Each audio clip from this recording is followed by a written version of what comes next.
तो हमने क्वेश्चन उठाया कि जो टर्न आउट डेटा आप 3 दे रहे हो, वो टर्न आउट डेटा आपने डिफरेंसेस करके कैसे दे दिया? सर आप जैसे बता रहे हैं ऐसे लग रहा है महाराष्ट्र में वाकई बहुत बड़ी गड़बड़ हुई है। धांधली हुई है कि 5 साल तक महाराष्ट्र की सरकार नहीं चल पाएगी, स्थिर सरकार नहीं होगी, ये बात ध्यान रखना। या तो इलेक्शन कमीशन ऑफ इंडिया को इन चीजों का डिक्लेरेशन देना पड़ेगा। हेलो दोस्तों, बहुत बहुत स्वागत करता हूं आप सभी का। महाराष्ट्र में जो राजनीति है वो अपने अलग अंदाज में चल रही है। महाराष्ट्र में कई सारे विधायकों ने, कहा जा रहा है 50 विधायकों ने अभी तक शपथ नहीं ली है। और सबसे बड़ी खबर यह है कि जो अजीत पवार हैं, जिन्हें फडणवीस एक समय पे कहते थे हम सत्ता में आएंगे तो चक्की पिसवाएंगे, भ्रष्टाचार के आरोप थे। सरकार बनते ही अजीत पवार को बड़ी राहत मिली है। 1000 करोड़ की संपत्ति अब आयकर लौटा लेगा। तो बड़ा सवाल यही है कि जो विपक्ष के विधायक हैं वो इस शपथ क्यों नहीं ले रहे हैं।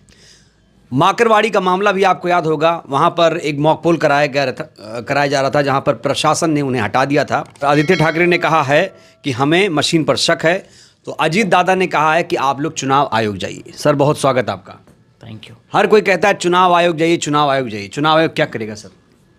ये कोई भी नहीं कहता है कि चुनाव आयोग हम बाद में जाएंगे, अपनी शपथ समारोह को रोक लेते हैं। Point number 1।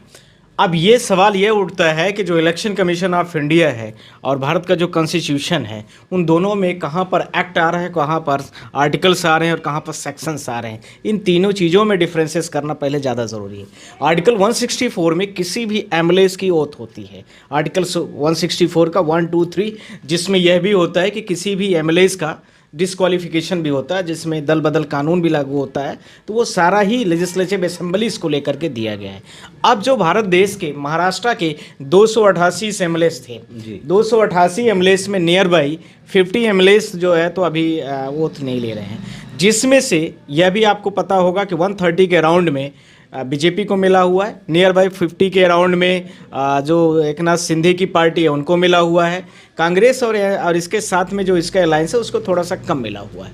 तो जब ये विपक्ष में जो एज पर कॉन्स्टिट्यूशन का हमारा आर्टिकल से वो कहता है कि टोटल जितना विधानसभा या लोकसभा हो उसमें प्रतिपक्ष के लिए 10% टोटल का 10% सीटें आपको चाहिए। तो इतने के लिए तो एलिजिबिलिटी तो इनकी क्राइटेरिया डिफाइन हो गई कि मतलब ये बने रहेंगे प्रतिपक्ष के रूप में।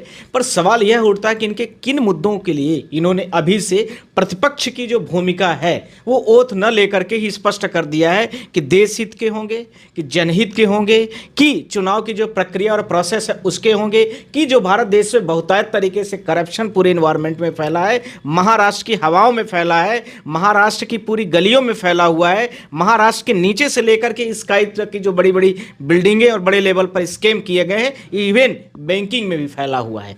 ये सारी चीज़ों का क्या तोड़ यहीं से निकलेगा। तो इसमें शुरू हो रहा है जो, तो उसमें पॉइंट नंबर ए, पहली बात कि जो अजित पवार पर 1000 करोड़ का एलिगेशंस लगाया गया था, वो एलिगेशंस जाहिर सी बात है कि जो भी बीजेपी पार्टी में शामिल हो जाता है उसके बाद उसकी सारी छवियां बड़ी अच्छी और साफ सुथरी हो जाती हैं। इसका उदाहरण आप भारत देश के विभिन्न राज्यों में देख सकते हैं। कहीं इनकम टैक्स काम करेगा तो कहीं सीबीआई करेगी, तो कहीं ईडी करेगी। जो भी व्यक्ति किसी दूसरी पार्टी से जा करके उनकी पार्टी में शामिल होता है तो सुबह उसके साथ में वैसे ही पूजा अर्चना शुरू हो जाती है जैसे वो पहले दूध का धुला हुआ व्यक्ति किसी पार्टी विशेष में आकर के शामिल हो गया। मोदी जी तो भ्रष्टाचार के मामले में बहुत सख्त हैं, कहते हैं ना खाऊंगा ना खाने दूंगा, और इसी एनसीपी को वो सबसे नेचुरली करप्ट पार्टी बताते थे। यही बात तो मैं भी कहना चाहता हूं कि इनके सिद्धांत में और इनके काम करने की जो शैली है और इनकी जो बातें हैं और इनकी जो प्रोसेस है काम करने वाली, उस सब में बहुत बड़े डिफरेंसेस। ये कहते कुछ और हैं, करते कुछ और हैं, बोलते कुछ और हैं, लागू कुछ और करते हैं। अब उनमें से यदि आपने इस बात को छेड़ दिया तो मोदी जी का ही स्टेटमेंट है, बहुत हुई महंगाई की बार, अब की बार मोदी सरकार। पहला, हर पूरे दिल्ली के स्टैंडों में लगे रहते थे, पहला। दूसरा, 2 करोड़ रोजगार प्रत्येक वर्ष भारत देश के लोगों को देंगे, युवाओं को देंगे। कितने रोजगार मिल रहा है भारत देश का युवा आपको कमेंट करके जरूर बता देगा। और कितने लोगों की महंगाई की समझ है वो भी आपको समझ में आ जाएगा। बड़े लोग भी देंगे, छोटे लोग भी देंगे, बच्चे भी देंगे, गृहिणी भी देंगी जो कि मार्केट में जाती होंगी परचेजिंग करने के लिए। फिर इसके साथ में यह भी कहते थे कि ये बहुत सारे अत्याचार हो रहे हैं, हमारी सरकार आएगी तो रेप की घटनाओं में कमी आएगी। उत्तर प्रदेश में उनकी सरकार इस भारत देश में सबसे टॉप लेवल पर है, महाराष्ट्र में उनकी की सरकार सबसे टॉप लेवल पर है। भारत देश के जितने बीजेपी शासित राज्य हैं उनमें सब जगह आप देख सकते हैं। फिर उसके बाद उन्होंने बोला था 15-15 लाख सबके अकाउंट में आएंगे। अब इससे ज़्यादा मुझे बहुत ज़्यादा एग्जाम्पल के तौर पर प्रस्तुत करने की ज़रूरत नहीं है, जनता आपको खुद भी बहुत सारे आपको ऑप्शन भी देगी कि इन सारी चीज़ों में आप देख सकते हैं। अब आ रहा हूँ इसी के विपरीत पॉइंट पर, महाराष्ट्र में। हाँ। महाराष्ट्र में जो मैंने आपसे बोला था कि उसमें पॉइंट का सब सेक्शन जो ए था उसमें 1000 करोड़ का अजीत पवार के ऊपर स्कैम के एलिगेशंस लगाए गए। वो प्रॉपर्टी बेनामी प्रॉपर्टीज थी। बेनामी प्रॉपर्टीज को उन्होंने अपने नाम पर कराया। बेनामी का मतलब जिसका कुछ ज़्यादा पीछे का डॉक्यूमेंटेशन ना हुआ हो या लेन देन तरीके से प्रॉपर तरीके से एग्जीक्यूट न किया गया हो, मजिस्ट्रेटियल जुडिशियल उसमें एक्शंस ना किए गए हो, ऐसा कुछ समझने की जरूरत है। तो ये सारी चीज़ें नहीं हुई। अब वो उसको नरेंद्र मोदी जी ही भारत देश के प्रधानमंत्री उन्होंने ही ज्वाइन करा लिया। उसके बाद सारे गुल खिल गए पूरे भारत देश में उनके, और वाहवाही की पूरी बारात बन गई। अब वो सीट भी निकाल लिए। इसी के साथ में दूसरा, भारत देश में महाराष्ट्र में बहुत सारे कॉरपोरेशन बैंक थे जिसको लेकर के एनसीपी को 2 टुकड़ों में किया गया, क्योंकि बैंकिंग की पूरी लड़ाई थी। वहां पर अमित शाह को पूरे बैंकिंग में अपने लोगों को सेटअप करना था। उसी बैंकिंग में जो पूरे महाराष्ट्र में बहुत बड़े लेवल पर उसका जाल फैला हुआ था, कई हजारों करोड़ का उसमें लेन देन होता है और उसके साथ में काफ़ी बड़े लेवल पर इनकम होता है। इसीलिए इन्होंने इसको 2 फाड़ कर दिया। एक एनसीपी शरद पवार हो गई और एक दूसरी एनसीपी जो आप उनके भतीजे हैं अजीत पवार के पास चली गई। ये इसका दूसरा मुद्दा था। तीसरा मुद्दा, इसके साथ में जो स्लम एरियाज हैं वहां पर, उन सारी स्लम एरियाज पर फिर से बड़े लेवल पर जो बड़े बिल्डर्स हैं, बड़े लोग हैं, अब मैं बहुत सारे बड़े लोगों का मैंने शब्द यूज किया तो पूरे भारत देश जानता है, वहां पर उस कॉलोनी स्लम कॉलोनीज को रिमूव करके कुछ नए कंस्ट्रक्शन होने के चांसेस। ये तो अच्छी बात है ना, स्लम को हटा के नई कॉलोनी बनाएंगे तो वो गरीबों के लिए क्या करोगे आप? सवाल तो वहीं पर आ रहा है। हजारों करोड़ की जो प्रॉपर्टी दिया जाएगा, घर दिया जाएगा, मैं इस बात को डिनाई नहीं कर रहा हूँ, पर इतने सारे जो गरीब लोग हैं रह रहे हैं, आप सेलेक्टिव लोगों को दोगे, उसमें क्राइटेरिया निकाल दोगे कि जिनके घर झुग्गियाँ इतने सालों से हो, जिनके घर इतने सालों से हो, जिनके कुछ डॉक्यूमेंटेशन बिजली पानी का कनेक्शन हुआ होगा, वो आप क्राइटेरिया निकाल करके सबको रिजेक्ट कर दोगे। कुछ सेलेक्टिव लोगों को अपने बोलने बस के लिए रख दो, जिसकी बदबू मैंने आपसे बोला है वो पूरे भारत देश में फैल रही है। सर, जो माकरवाड़ी का मुद्दा है, जहां पर मॉकपोल कराया जा रहा था, नहीं कराने दिया गया, जो मशीन का मुद्दा है, उसको लेकर विपक्ष लगातार टारगेट कर रहा है।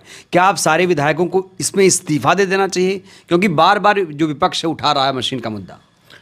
विपक्ष आज उठा रहा है, हम चुनाव के समय से ही उठा रहे हैं। विपक्ष आज बात कर रहा है, हम 2023 के दिसंबर के चुनाव से बात कर रहे हैं। विपक्ष आज बात करना शुरू कर रहा है, खड़गे जी आज बोलना शुरू कर रहे हैं। हम जब महाराष्ट्र और झारखंड का चुनाव हुआ है, इलेक्शन कमीशन को हमने नोटिस इसमें उसको थ्रू करके हमने बोला है कि ईवीएम की जो बैटरीज है, मशीन की जो बैटरीज है इलेक्ट्रॉनिक, वो कैसे 100% चार्ज होती है, पहला पॉइंट। दूसरा भी मैंने उसे क्लैरिफिकेशन मांगा था कि इलेक्शन कमीशन इस बात को क्लियर करे, क्योंकि बार बार मैं जनता के सामने यह करके नहीं आ सकता हूं कि ईवीएम में या मशीनों में वोटों में गड़बड़ियां हैं। इस चीज को क्लैरिफिकेशन इलेक्शन कमीशन आपको इंडिया को देना पड़ेगा। इसके लिए मैंने आप लोगों के, मैं ऑफिशियल चैनल से बोल रहा हूं, मैंने केसी वेणुगोपाल से भी बोला, जयराम से भी बोला, जयराम रमेश जी से बोला, और जो भी नेशनल टीम्स के बड़े लीडर्स हैं, हमारी सबसे बात हुई और मैंने व्हाट्सएप में उनको बोला भी, उन्होंने प्रेजेंटेशन दीजिए, इससे मिश्रा जी कुछ करते हैं। बात सारी की सारी वहीं पर खत्म हो गई जिस दिन महाराष्ट्र का चुनाव का इलेक्शन आया, रिजल्ट आया, और हमने 5 ग्राउंड को रेस किया। कांग्रेस ने अपने नेशनल पोर्टल में चलाया, सोशल मीडिया में अपने काफ़ी तेजी से चलाया, जो इंस्टाग्राम वगैरह यूट्यूब वगैरह जितने भी हैं सब में चलाया, और पूरे भारत देश में जब वो बात फैल गई, फिर कांग्रेस अब 2 दिन पहले अपना जाकर के presentation election commission of India के सामने उन्हीं चीज़ों को क्रमशः रिपीट किया। 2-4 बिंदुओं को यदि अलग कर दिया जाए तो सिर्फ पहला पॉइंट उसमें क्या था, पहली चीज कि ईवीएम मशीन जो वोटिंग मशीन है वो 100% कैसे चार्ज हो जाती है। यदि कोई डिवाइस जानता है इलेक्शन कमीशन ऑफ इंडिया तो उसके बारे में डिक्लेरेशन दे, पूरा भारत देश इसको जानना चाहता है। दूसरा, जहां पर वोट कम है, यानी यदि मान लीजिए कोई polling number show and show है, उस पोलिंग में यदि 50 वोट हैं तो वहां पर 500 वोट कैसे निकल के आ गई, और वो भी जाती है स्पेसिफिक पार्टी जो रूलिंग पार्टी होती है, इसका भी जवाब चाहिए। तीसरा, इसी के साथ में नेक्स्ट पॉइंट जो मैंने उनसे बोला कि जो ईवीएम और इसके साथ में जो मशीनें हैं, कम वोटें डाली जाती हैं और ज़्यादा जो निकल के आई हैं, वो वहाँ पर क्या बड़े लेवल पर आपने किसी अधिकारी के ऊपर एक्शंस लिए हैं? नथिंग, कुछ भी नहीं हुआ है वहाँ पर। इसी के साथ में क्रमशः इलेक्शन कमीशन ऑफ इंडिया से मैंने रिक्वेस्ट भी किया कि जो डिवाइस और ईवीएम वोटिंग मशीन में जो आप बैटरीज का यूज कर रहे हो, उसमें न तो किसी कंपनी का नाम लिखा है, न तो किसी मैन्युफैक्चरर का नाम लिखा है, न तो उसकी वैलिडिटीज लिखी है, न तो उसका कितने टाइम कितने आवरली उसका फॉर्म 17 भी मैच नहीं कर रहा है, विपक्ष कह रहा है। आ गया, उसी में आ गया। नेक्स्ट पॉइंट वही है। तो वो सारी चीज़ों पर आप मिसमैच, तो वो सारी चीज़ों का डिस्क्लोज करिए, कहाँ से मैन्युफैक्चरिंग पूरा दुनिया जानना चाहता है। इसी के साथ में अब आ रहा हूँ पॉइंट इसका दूसरा ग्राउंड। जितनी भी कोई भी पोलिंग चुनाव होता है तो फॉर्म 17C होता है। फॉर्म 17C का मतलब कितने मेल, कितने फीमेल, कितने थर्ड जेंडर उस पोलिंग बूथ में टोटल आए, कितनी की वोटिंग पड़ी। अब वह जैसे ही मशीन को क्लोज करके फॉर्म रात को रखा जाता है तो उसके साथ में ये दो चीज़ें होती हैं। उसको फॉर्म 17C जो वहाँ पर पोलिंग लेवल पर जो एजेंट्स होता है उन एजेंटों को दिया जाता है और उसमें साइन भी कराई जाती है। अब इसके साथ में इन्होंने क्या किया कि वो पूरा का पूरा मैच ही नहीं कर रहा है, डिसमैच हो रहा है। तो हमने क्वेश्चन उठाया कि जो टर्न आउट डेटास आप 3 दे रहे हो, वो टर्न आउट डेटा आपने डिफरेंसेस करके कैसे दे दिया? सर आप जैसे बता रहे हैं ऐसे लग रहा है महाराष्ट्र में वाकई बहुत बड़ी गड़बड़ हुई है, धांधली हुई है। अभी तो वही सारी चीजें आ रही। इसी के साथ में मैंने बोला 7% टर्न आउट डेटा इनका डिफरेंसेस आया है। चुनाव की रिजल्ट जिस दिन हो रहा था 23 तारीख को रिजल्ट आया है, उसके एक दिन रात में, उसी दिन की रात पर आप देखेंगे कि लगभग 75 लाख कुछ समथिंग वोटें बढ़ी हैं। उसका डिफरेंसेस आप बताइए कहाँ हो रहा है, कैसे हो रहा है? फॉर्म 17C से भी नहीं मैच कर रहे हो आप, उससे भी नहीं मैच करते हो, BAPT पैड जो पर्ची निकलती है उससे भी नहीं काउंट करते हो आप। तो आप करना क्या चाहते हो? इलेक्ट्रॉनिक डिवाइस हम लोग इतना जानते नहीं है, दुनिया कहां से कहां पहुंच गई। आसमान में बैठ के यहीं से आप पूरा का पूरा सैटेलाइट को आप रिमोट एलन मस्क तो अब हवा में कार उड़ा रहे हैं, वो भी कहते हैं मशीन से दिक्कत है। पूरा दुनिया कहती है, पर भारत देश और भारत देश की जो रूलिंग पार्टी है वह नहीं मानती है, क्योंकि उसको उसी पर उसकी जान टिकी हुई है। मुझे लगता है इसीलिए हम लोगों ने पहले बोला था BAPT पर्ची जो निकलती है उसको काउंट करवाया जाए, आइदर आप बैलेट बॉक्स का यूज करिए। कांग्रेस ने उसको लेकर के अब अपना आंदोलन शुरू करना। आखिरी सवाल, जो कुछ हो रहा है, कोई शपथ नहीं ले रहा है, कोई कहता है ईवीएम में धांधली है, गड़बड़ी है, चुनाव आयोग निष्पक्ष नहीं है, इसका आखिर में हल क्या है? जनता जानना चाहती है। कब तक ये गोल गोल मुद्दा घूमता रहेगा? मैंने बोला है पहले भी, आज फिर बोल रहा हूँ।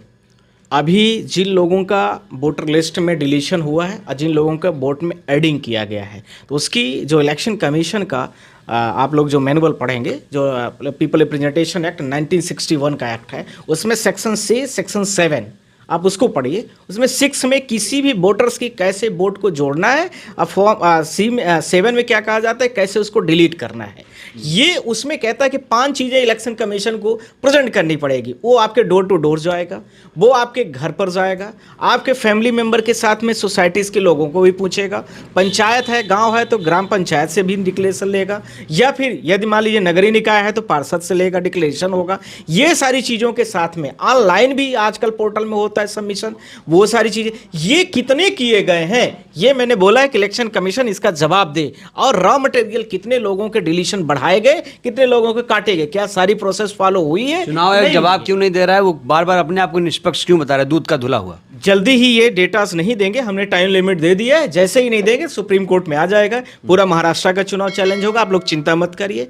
और इस बार भारत देश के प्रत्येक लोग अवेवार हो गए। तो आप ये कह रहे हैं कि 5 साल तक महाराष्ट्र की सरकार नहीं चल पाएगी? स्थिर सरकार नहीं होगी, ये बात ध्यान रखना। या तो इलेक्शन कमीशन ऑफ इंडिया को इन चीजों का डिक्लेरेशन देना पड़ेगा, आइदर कांग्रेस पार्टी, हम सारे लोग, आपके सब पूरे देश की जनता, सब लोगों से मैंने निवेदन किया है कि इस चीज का दूध का दूध और पानी का पानी होना ज्यादा जरूरी है। ये बार बार कहना कि इसमें गड़बड़ी उसमें गड़बड़ी, ये ज्यादा दिन तक नहीं चल सकता। बिल्कुल बिल्कुल बिल्कुल।